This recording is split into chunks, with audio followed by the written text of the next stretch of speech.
2, 1. Good morning. I'd like to call the July 18th Community Service Committee meeting to order. Could I get a roll call, please? I got you. Mr. Seroy, Present. Ms. Weber, Mr. Stauffenberg, Mr. Vickery, Mr. Tholen, Ms. Polk, Mr. Snipes, Ms. Evans, Mr. Payton, Ms. Peters, Mr. Johnson, Ms. Dunbar, Ms. Parker, Mr. Wheeler, Mr. Lear. We have a quorum. Thank you, and I have not received any public comment. Is there any public comment? After receiving none, we'll move on to the approval of the June 20th, 2017 Community Service Minutes. I need a motion to approve. Mrs. Polk, Mrs. Parker with a second. All in favor? Opposed? Motion carries. I'd look for a motion to amend the agenda to allow the old business to come before any of the new business. Can I get a motion to allow that? Mrs. Parker, Mrs. Dunbar with a second. Can I get a all in favor? Aye. Thank you very much. All opposed? All right. Mr. Wheeler, moving on to old business, establishing subcommittee to sort through applications for advisory committee. Thank you for your flexibility, Mr. Chairman, and the committee. I have a meeting that I have to be at for 9:30, so that's why I asked to go first. It shouldn't be that. It should be very brief. We have, over the past 2 or 3 weeks, received quite a few applications for potential members of the advisory committee, and so I was going to ask for the approval of this committee to confer with the 2 members of the county board who will be on this committee, board members Parker and Dunbar, to help me weed through the applications and score them to bring it down to a list that we could bring back to the next committee to approve. I thought it was a good idea to get more people involved from this committee, and I would just wanted the approval to do so before we started doing that work. So moved, Mr. Chairman. Moved first by Mr. Vickery, second by Mr. Payton. All in favor of Mrs. Parker and Mrs. Dunbar with Mr. Wheeler forming the subcommittee to sort through applications, I guess you would say. And bring back recommendations. And bring back recommendations for this committee. I need a voice vote with all in favor? Aye. Opposed? Okay, motion carries. Thank you. Thank you, Mr. Wheeler. Okay, we're going to move on to our regular scheduled recorder's office, Mrs. Gadbois. I need a motion to approve her monthly report. Mr. Snipes, Mrs. Dunbar with a second. All in favor? Opposed? Motion carries. Good morning. Good morning. Good morning. Diane, did they get a copy of the language that Graham was writing? No. Oh, I have no volume. Oh, I'm sorry. I know you all can hear me, but you know. There you go. Always want to be on the record. Good morning again. There was supposed to be discussion about the raising of the recorder's fees based on the legislation that was passed. I know that the state's attorney's office has the language written. We were hoping the governor would have signed that by now. As of this morning, we still have no signature. It is on his desk. I don't know what else to do except for go there and ask him to please. We have 3 different entities also helping with us, pushing to get that going. We don't know of any potential holdups as to why it's not being signed.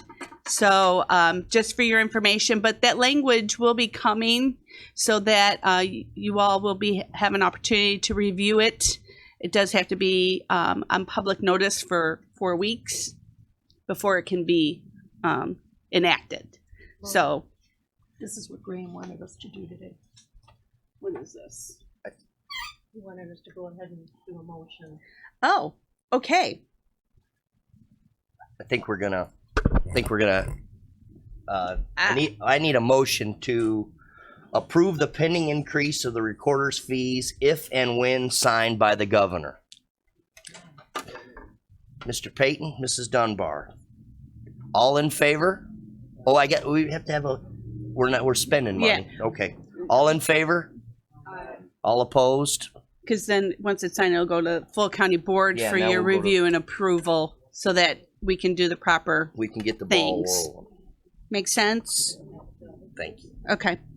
Other than that, we've been a very busy office, as you can see by the numbers that have been coming in. And just to date, actually as of yesterday, we've had over $40,000 in state stamps. Wow. So when you take $1 per thousand, that's a lot of money just in the month of July. For July, what was it, 17th yesterday? Yeah. Yeah. So we're busy. Things are really starting to pick up. I think Kankakee County is starting to get a little life pumped back into it. And we're very excited about that. So good things there, and we're staying on top of it and continuing our backlog. And I failed to do this at the last committee meeting, but always know that if you ever want to come in and better understand what we do in my office, any one of us would be more than happy to take you through the process to see it and better understand what we do, because it's a pretty important job for each and every one of us who are property owners or landowners or homeowners. Okay, with that, I have nothing else, All right. unless there's any other questions from the committee. Anything for Mrs. Gadboys? Seeing none, have a great day. Thank you, you too. You want me to? I got it. Yeah, I know.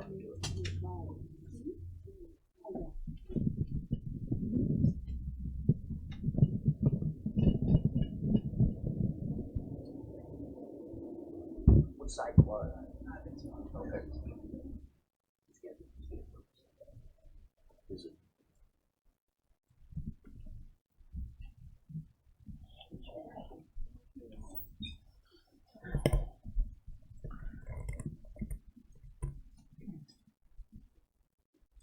Next on the agenda is the assessor, Mr. Blair.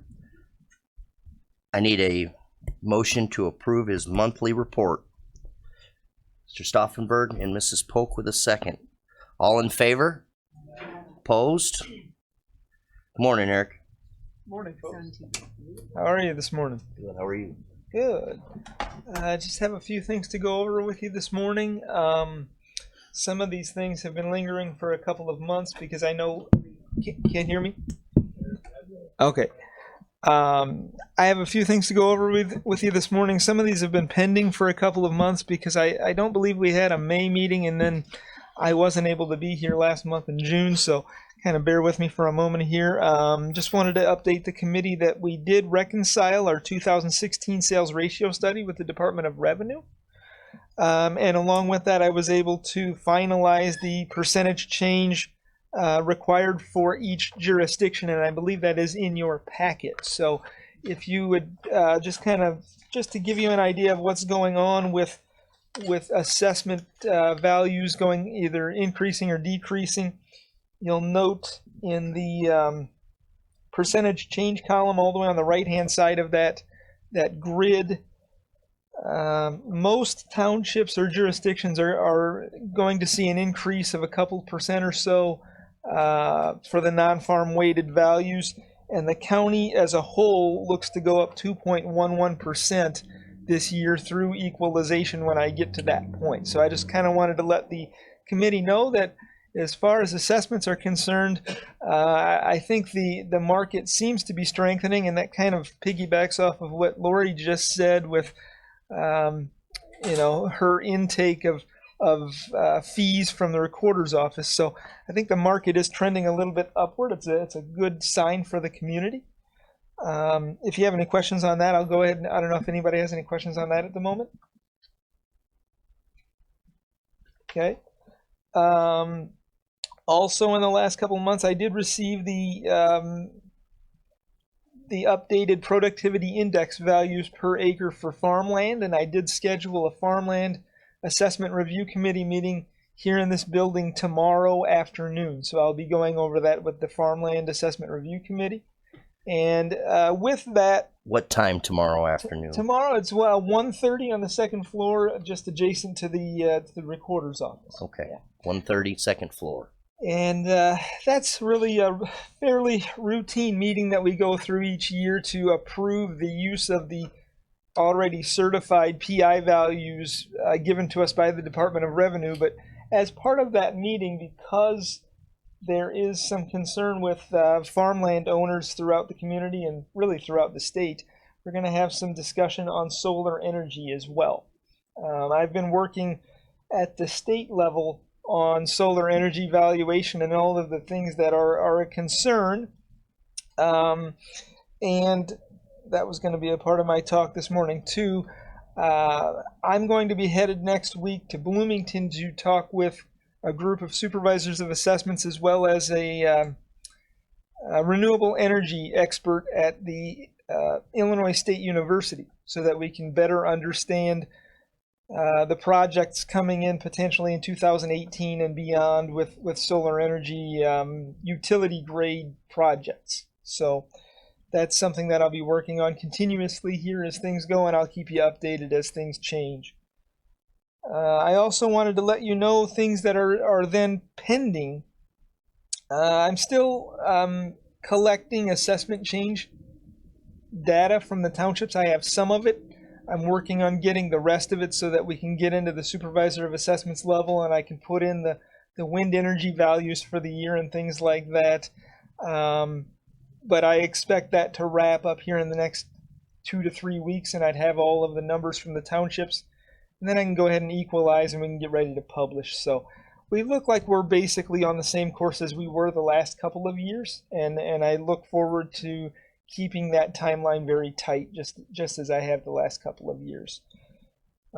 So with that, I'll open it up to any questions. If anybody has any questions for me, I'd be happy to talk. Mr. Snipes. Thank you, Mr. Chairman. Good morning, Eric. There was a law that went into effect just recently about this solar energy where individuals can, I guess, tap into the solar energy project. Do you have any information regarding that information? I think you may be referring to the the Future Energy Jobs Act. Right. And actually, it's good that you brought that up. That's part of the discussion next week in Bloomington. I believe that bill covers all kinds of things from tax credits to the companies that are constructing the projects to what they consider to be a utility grade project, which is important to us. One thing I neglected to mention is that I'm working with a group of supervisors of assessments throughout the state to potentially propose some legislation to make it a little bit more standardized when we go to value these things for assessment purposes. But I would have more information on that bill, sir, probably next month after I meet in Bloomington next week. Okay. I know they said it already passed, so I know, so it should be, I guess, at the pilot state of infantry as far as Sure. getting kicked off the ground. Yes, and if we are indeed talking about the same document, that's a 500-page act that was just passed. So that's part of what we're going to be talking about next week, trying to get an abridged version of what's going on there. All right, thank you. Any other questions for Mr. Blair? Have a great day, Eric. Have a good day, folks. Thanks.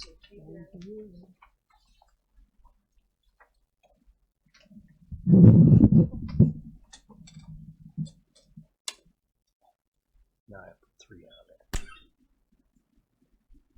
it. Next is the county clerk, Mr. Bruce Clark.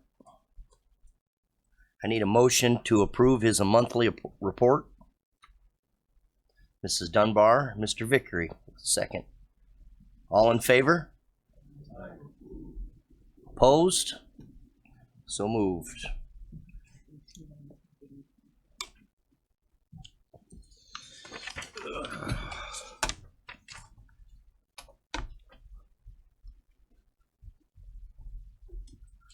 Morning. Good morning. Those revenues of the monthly report are up about 3,000 over June of last year, same time last year. It's been a good month. Yeah. Sure. I think I got you. Is that better? Yeah.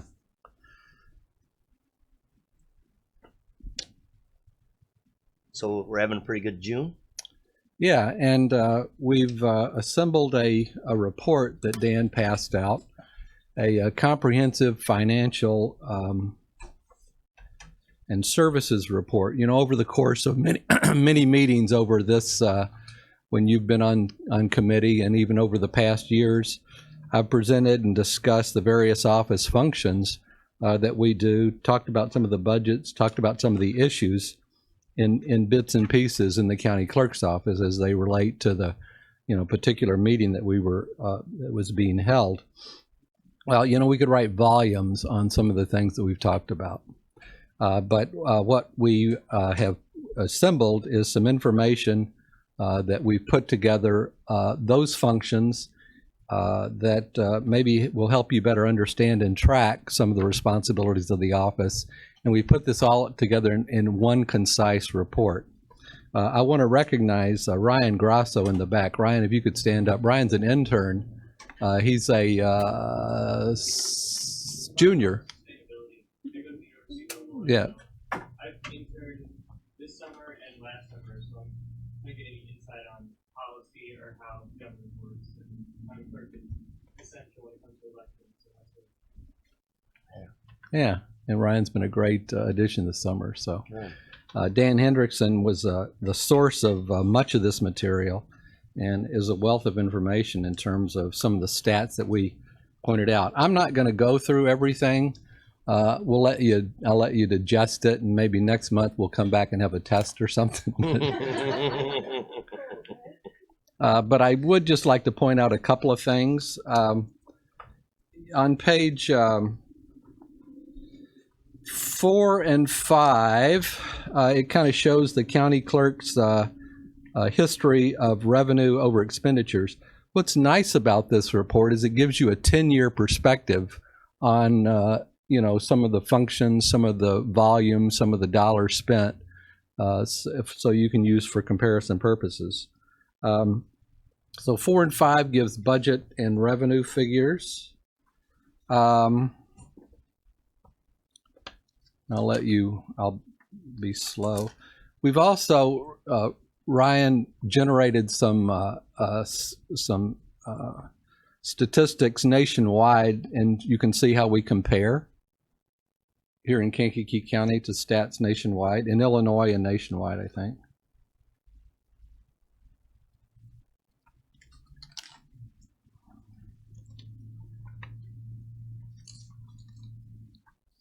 I was impressed on page 6 to, you know, after some figures, if you look on under vital records, this was my thing. I wanted to know how many records we had in the vault of birth, death, and marriage records, how many paper records we have.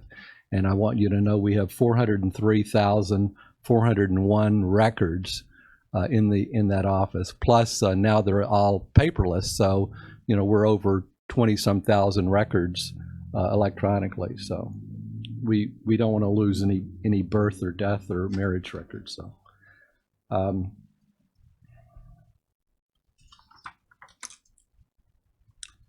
You know, we are progressing with, and Dan can speak to some of this after I point out a few things, but we are progressing with our image project to put resolutions online. And this report too, I think Dan's going to put this on the website too, available for everybody.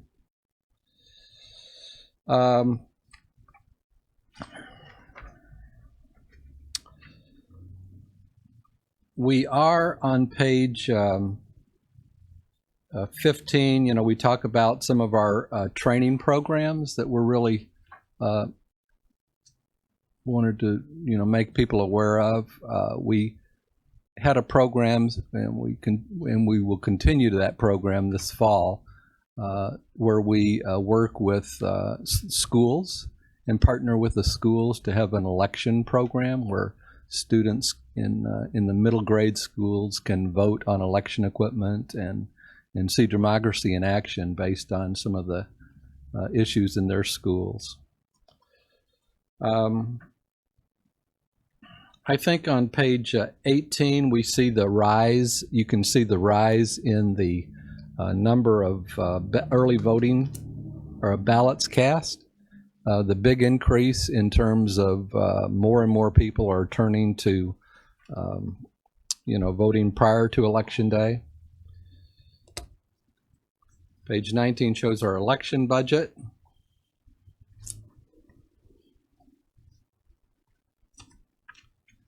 I've talked a lot about the work that we do on passports on page 22. That gives you a trend.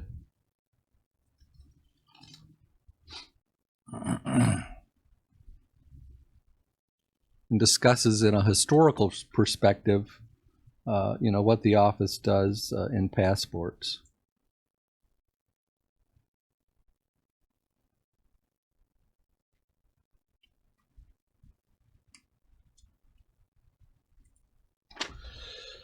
On page 24, we talk about some of the work that we do in the tax redemptions and extensions. And then there's a nice pie chart on the next page that shows tax extensions from a historical perspective. If you look at the pie chart to what at the top, what it was current year 2016 extensions, and what it was 10 years ago, and that that portion hasn't changed a lot. It's pretty consistent. Yeah. So, in terms of who gets what, that's interesting data there.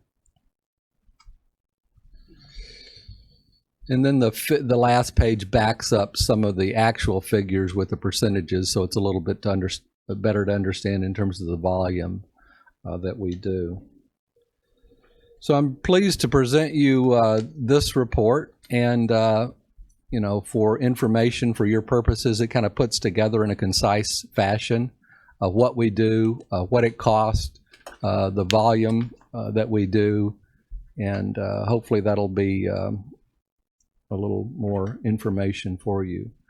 I'd like maybe Dan to comment on some points that I may have just browsed through.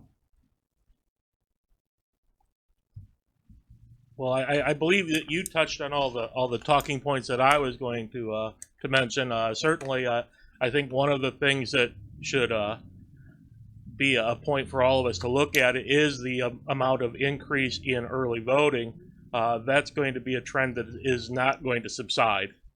So making sure that there's adequate space and time for those to take care of those early voters is critical. You can see this. No, I'm sorry. You can see the spike jump from 2012. And what was the year that really early voting kicked off? When did that?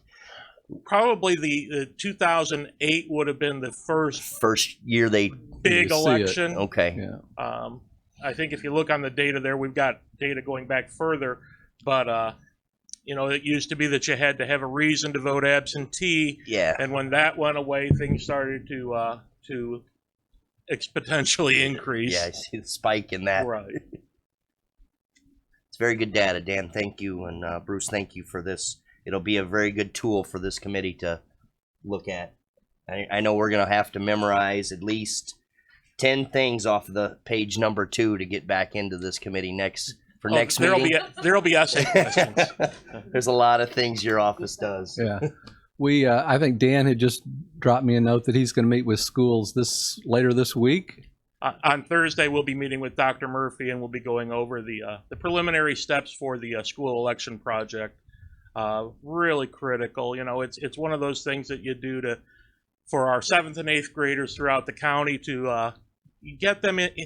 I don't want to use the word indoctrinated, but introduced to the process so that they can understand that, you know, the importance of voting, because what they're voting on for them, there is some significance to it. You know, we, and if you read that report, you'll see that, you know, we did a study, and we found that the students that participated in the program had a higher rate of voting. And actually, that study was recognized both at the Election Center and in international recognition in terms of the work that, you know, that we have done with schools in Kankakee County. So, yeah, a lot of people have participated in that, and there's been some good partnerships. So, anything else, Ryan? Mr. Vickery. Thank you, Mr. Chairman. Yeah, Bruce, the early voting, that has some cost to it. Talk about that a little bit so the committee would understand the ramifications of early voting and those extended hours.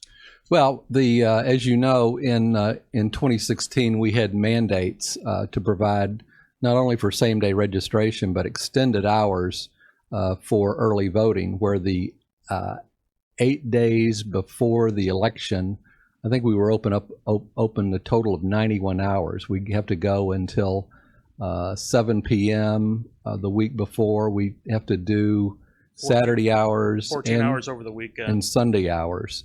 And Monday, the tough part of it is we're open until 7 o'clock the Monday before. It doesn't mean that the office closes at 7 o'clock. It means the office closes about 9 o'clock because you got to process all of those. And then, you know, back at the office at 4:30 in the morning. So with that is a cost in terms of overtime cost. We do have early voting sites. You know, we're mandated for the permanent early voting site in the county clerk's office. We have temporary sites in 2 locations. We do that to help with the volume of turnout in the precincts, because we have consolidated those precincts to make for, you know, we've saved some money. Other costs associated with early voting, I mean, just strictly the volume. That means, you know, more paper process and certainly less at the precincts. What else, Dan? Labor is the significant cost Yeah. for the extent of the early voting hours. You know, the ballots that are here as opposed to the ballots that are at the polling place is pretty much a wash. But the amount of time that you know we're required to be open, there is an actual cost to that. Yeah. The time that we spend out at the satellite locations, you know, but it's a cost that we believe is worth the expense that we have in order to, you know, provide that service to the public. We always try to gauge, you know, what the turnout is going to be here in early voting and what the turnout is going to be in the precincts, so that you have the ballots. You know, you don't overorder ballots. You certainly don't want to run out of ballots. And that measurement goes into that. So, you know, there's also advertising costs. We're required to publish newspaper publications every week before, you know, within the 4 weeks before the election.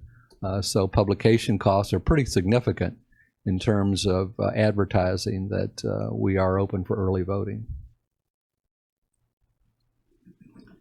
Mr. Snipes. Speaking along the lines of advertising, do we utilize the Daily Journal, the Herald, the City News? What do we generally advertise in as far as that's concerned? Well, what we try to do is we try to, you know, my goal is to reach every voter in Kankakee County, every person in Kankakee County, and not everybody reads the Journal or not everybody reads the Momentous Progress Reporter. But what we try to do is publish at least the notice of election to let people know in all the papers. Now that's a little costly, but it does reach, you know, many people. However, when it comes to complete information, we've consolidated information into our voter guide, so that we put all the information, the polling places, into one voter guide. We have that voter guide. The Journal publishes that, and we have that voter guide available at the office for people to pick up. We try to get that out to as many places as we can. Okay, now do we utilize the public access channel, which is free, channel 4 here, to put things on? What we have done in the past, we have used that, and we've used the Mantino channel. It's been we did use Comcast to put results on, but it's less reliable because it doesn't meet. It doesn't reach all the people in the county. What we do is our website. We have used a tool that we've partnered with the Daily Journal to send out social media in terms of voting, how to vote with the new poll pads, and that is emailed out to many people. Social media, I think, is the big thing that we try to use. Okay, so you kind of have a Facebook page, right? Okay. You don't like our Facebook page? No, so you kind of have that as a Facebook page. Twitter, kind of stay away from the other part of it, but yeah. But we try to reach, the radio is really instrumental in terms of getting messages out about voting. So we try to touch all forms of media to get that message out. But if you have any other ideas, we would certainly welcome that. We've gone as far as even putting posters in libraries, because people get their information in different fashions and formats. Mr. Stauffenberg? Thank you, Chairman. Bruce, I was at a seminar last week with pretty much a world-renowned speaker about how to stay in business with Generation Z. And he claims that we'll do basically everything in 25 years with our cell phone, including voting. Have you heard anything like that? That we got to be prepared for something like that? Well, there's two. You raised two parts. Number one, we do use mobile apps on our election night reporting. It's mobile friendly, so we are attuned to mobile applications for putting out information, and I think we've had some good responses from people that have viewed our website with their mobile phone. In terms of voting online or with their cell phone, for probably 4 or 5 years, I've talked to really people that have done that in pilot projects. Everyone Counts was a company that initiated that in some countries, Hawaii, a few places. I don't see that happening in my future. He kind of scared me to death too. He also said that the person is alive today that'll live to be 150. Wow. Yeah, you've got to think about the future, obviously, when you're doing this and be adapted to change. But online voting, there's been pilot projects out there. They've seemed to be successful, but I don't plan to implement it. Dan might. I don't know. I don't plan to implement a lot of things I heard him say either. Yeah, we are attuned to issues of cybersecurity, and Dan is fully on top of that on that issue. But thank you. Yeah. Any other questions for Mr. Clark? No. Okay, thank you. Thank you. Have a good weekend.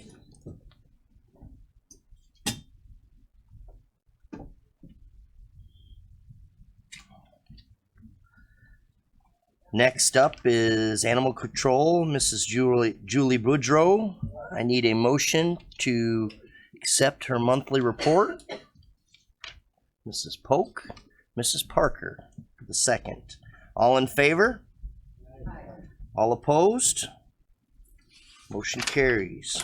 Good morning, Julie. Good morning.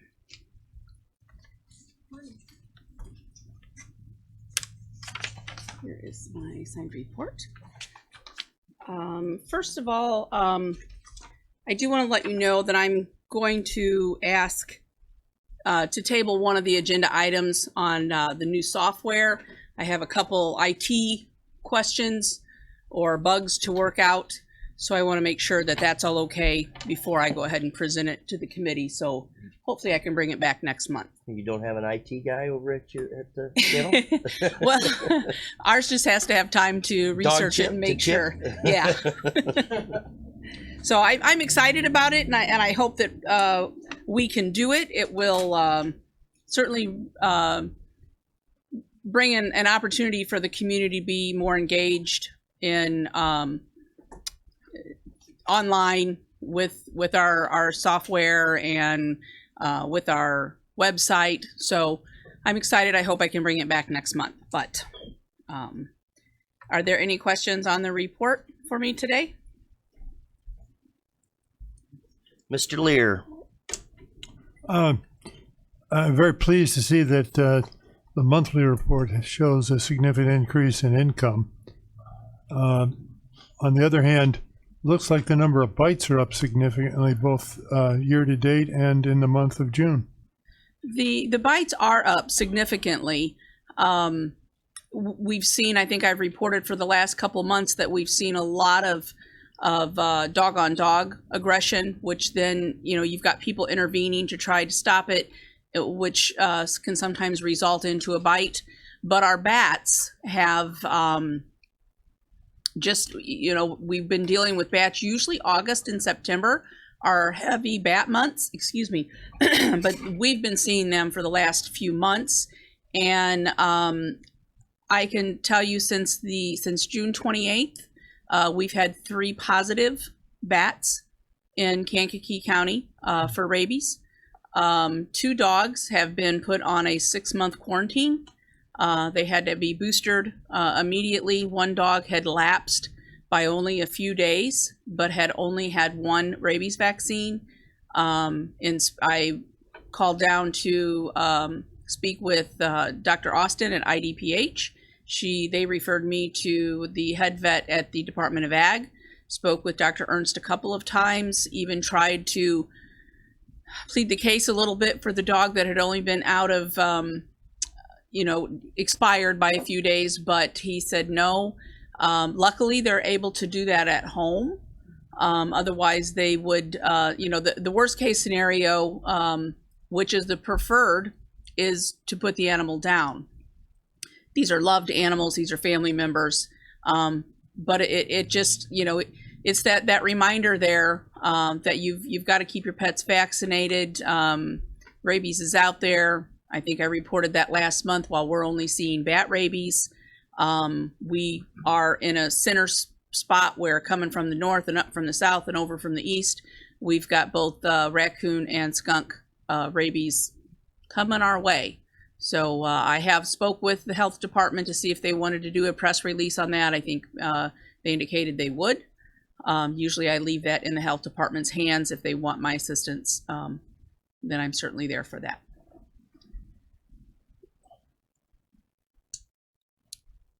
Mrs. Weber.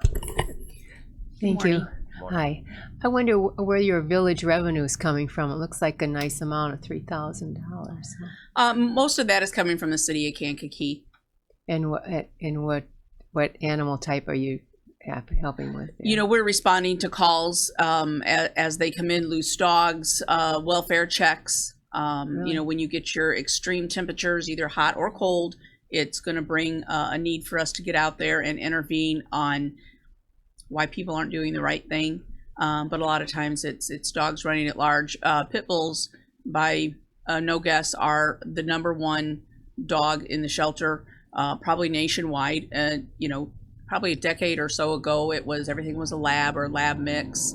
Back in the 70s, you had different decades have brought the Dobermans, the Shepherds, the pits are here and they're here to stay, and they can be really wonderful dogs.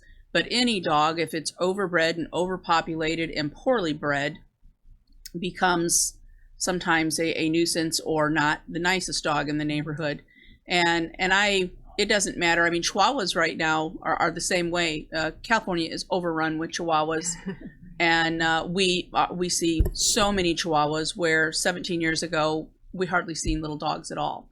And so it doesn't really matter whether you have all Chihuahuas or all labs or all pit bulls, when you have an overabundance of any one, you have a hard time placing them.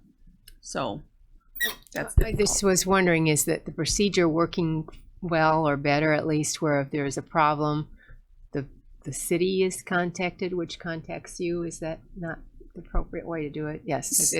Somewhat. We've even seen the Village of Bradley let us go a little more often. We still certainly have that hurdle of being able to promptly respond to the citizen when they call us. Right. And they still aren't letting us really handle cats unless, one is maybe hit by car or something, real urgent of that nature. So it's something that we certainly, as long as I'm here, I'm not going to stop trying to get, contracts with the villages and municipalities, but we'll see. Mr. Vickery? Thank you, Mr. Chairman. Yeah, good morning, Julie. Good morning. And I see some blurb on California legislation to do away with the puppy mills. Have you seen any details on any of that? I guess I haven't seen that recently. There's always the message out there to stop puppy mills, to prevent them. As you know, the big puppy mill that was in our area that was that we intervened on in 2015 is still an ongoing court case. However, that prompted stricter ordinances for us on that kennel license, and hopefully will discourage folks from wanting to have such a big operation, at least in our neck of the woods. And if they do want to do that, then we want them to do best practice. I hope people, I'm not 100% against somebody that wants to be a responsible, reputable breeder. There are a lot of breeds out there that we all love and are near and dear to our hearts. We probably, many of us could say there's one breed over another that's just a real favorite for whatever traits that they have. But it's that ability to do that responsibly for all the right reasons, and not irresponsibility for all the wrong reasons. And that happens way too much. We have a Shih Tzu that moved me down the list. You're number 3 in the household. 3 or 4, maybe 5. I don't know. I think that happens often too.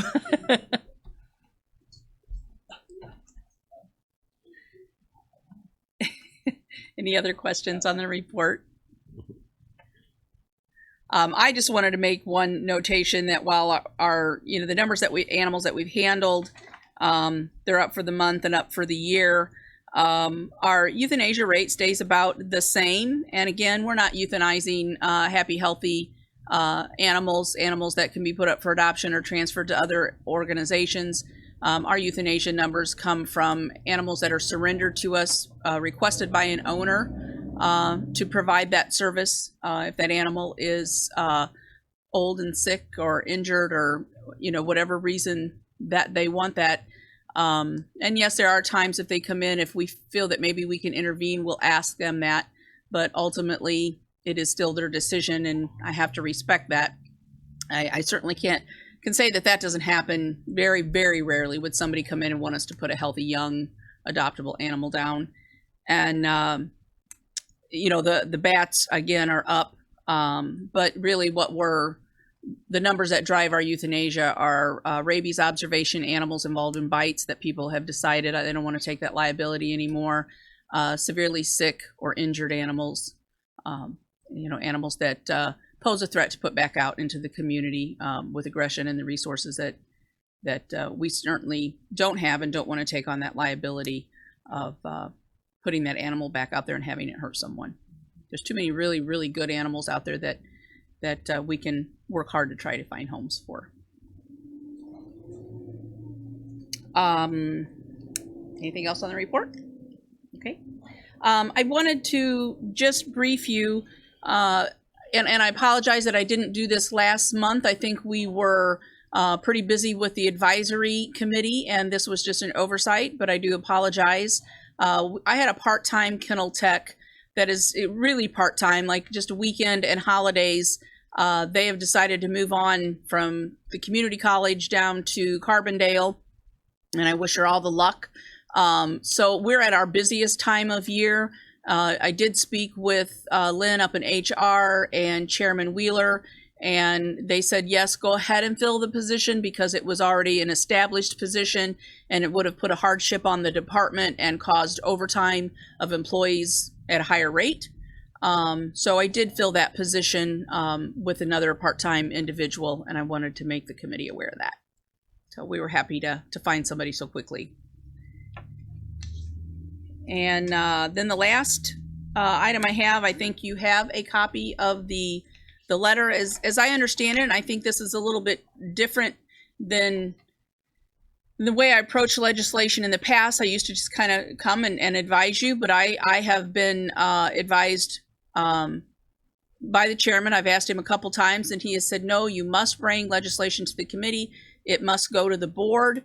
The season's starting to wind down, and I'd like to come back at some point and talk to the committee about that process, because as we all know, things happen either really slow down in Springfield or they happen overnight, and there's not an opportunity to come and talk to the committee and then wait and talk to the full board the next month. Action is probably a moot point by then, so I'm hoping that maybe we can work on that, and I can get some permission from the committee or the board to be able to support or not support or oppose certain types of legislation.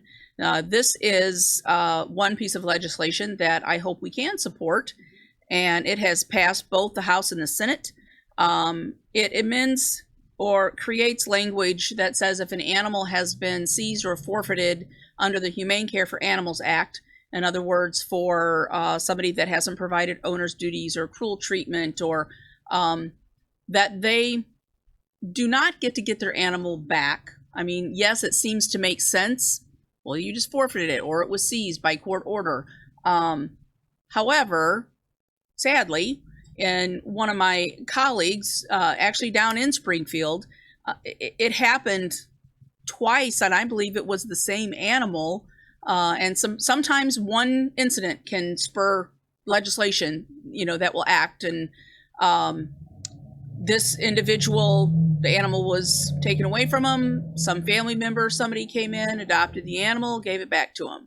And so this language says that it's not only illegal for the individual that lost custody of their animal to have it back, it also puts penalties on the person that would come in and adopt it and give it back.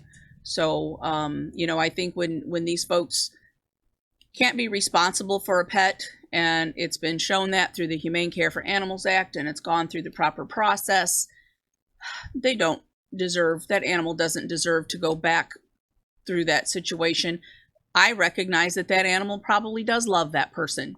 However, they need to take better care of the animals. We've got several animals that come in to us for different reasons, and oftentimes, we're asked, why don't you transfer them locally to the local shelters? And we do at times, but sometimes we feel it's in the animal's best interest to get it out of the area and away from an opportunity for somebody to do that. And people say that to us all the time. Well, I can't afford to redeem my animal. I'm just going to send a family member in to adopt it. No, you're not. So anyway, this is what this legislation is. Like I said, it's passed both the House and the Senate.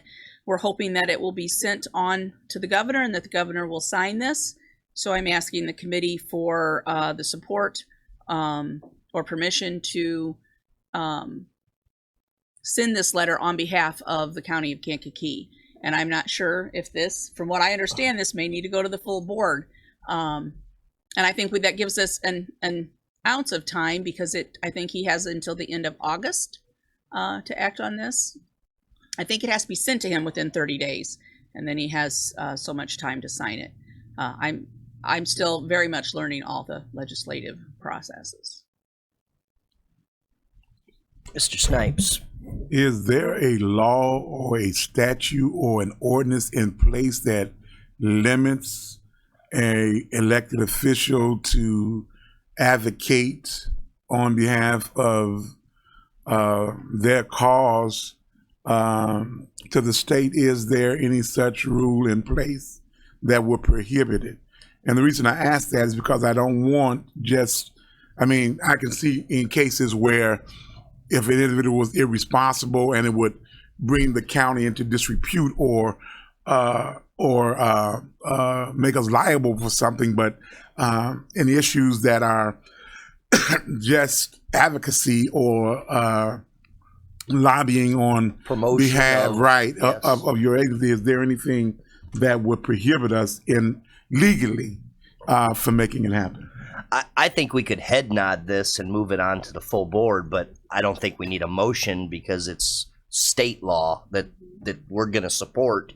But Mr. Lear, do you have something to add to that? Yeah, I'm not sure I'd want to comment on what your question is in terms of elected officials, but I anticipate that Chairman Wheeler was asking Julie to send this through the board because he wants those employees of the county who are lobbying for legislation to have informed and to have used the board as their voice rather than employees acting in their official capacity without the board's knowledge of what's going on. So what you're referring to in terms of the behavior of elected officials is different than what I think Julie was trying to call our attention to in requesting this action. What I was looking at is that there are times where she alluded to what they call a time frame. And so sometimes you can't get it to the board. And I'm saying if it's something that is just a cause, but it doesn't really kind of really affect the board other than you just want our additional support. In those times, are there rules or something that kind of prohibit an individual from doing that when the time span is critical or time is of the essence? Mr. Lear, you can Yeah, answer. I think that's something that can be looked into in terms of a process as far as an employee lobbying on behalf of the county. In terms of individual Opinions? in terms of individual elected officials, I think there's a great likelihood that an individual elected official would have almost total freedom in terms of what lobbying they're going to Or do. appointed. They wouldn't be speaking on behalf of the board. They'd be speaking as an individual Right. official. But I'm thinking about appointed officials as well, because then they are kind of appointed by the county. Appointed officials, I think we need to look more closely at what kind of a procedure could be established. Okay, so there's nothing in place, but we can look at probably establishing one for the purpose when there's time is of the essence, is what I'm looking at. Yeah. And I'd like to bring back maybe a little proper bit of language that the committee could look at and we could pass on to the board. Maybe it's as simple as a process of being able to send out a mass email to board members when something is so time sensitive that there is not allotted time to go through a 2-month process. Or at least a few weeks, because I think where our committee hits and the board hits is only a matter of like 3 weeks. Mr. Vickery? Perhaps Julie. Just a phone call to Mr. Rowe and ask him if we're in the right direction here. I have spoke with Mr. Rowe about Okay. this, and he's referred me back. I think Mr. Wheeler wants everybody to go through their subcommittees to then support. I don't see this committee, against this particular measure, and I think we can support Yeah. Julie on this particular we can measure and support move it, it to a full board with that consensus if everybody's in agreement. Send it to full board. Yeah, we'll send it to the full board, and you have the backing of this committee now for your particular portion of this legislation. And it does move so quick. I mean, there are times there's stuff out there, and by the time I get to the committee and I want to report that there's all these bills out there, some of them have died a fast death. Some of them have moved on or been amended so much that the integrity of the beginning of the bill isn't there anymore. So it's a very fascinating process, that's for sure. I find it fascinating that something moves that fast through the state legislation, if without it being something wrong with it, something that we don't know, there's a reason for it. All right, thank you, Julie. Is there any other questions for Julie? Seeing none, Thank you. have a good day. You too. Okay, I'm gonna bring back old business. If there's any other old business for this committee, is there any other old business for this committee? Seeing none, is there any new business for this committee? Any new business? Seeing none, I'm looking for a motion to adjourn. Just a comment, Oh, Mr. yes. Chairman. Yes, yes, sir. Something moving through the legislature at lightning speed would be a miracle. I agree. Thank you. Thank you, sir. So I'm looking for a motion to adjourn. Mrs. Dunbar, Mr. Vickery. All right, all in favor. Have a great day, everybody.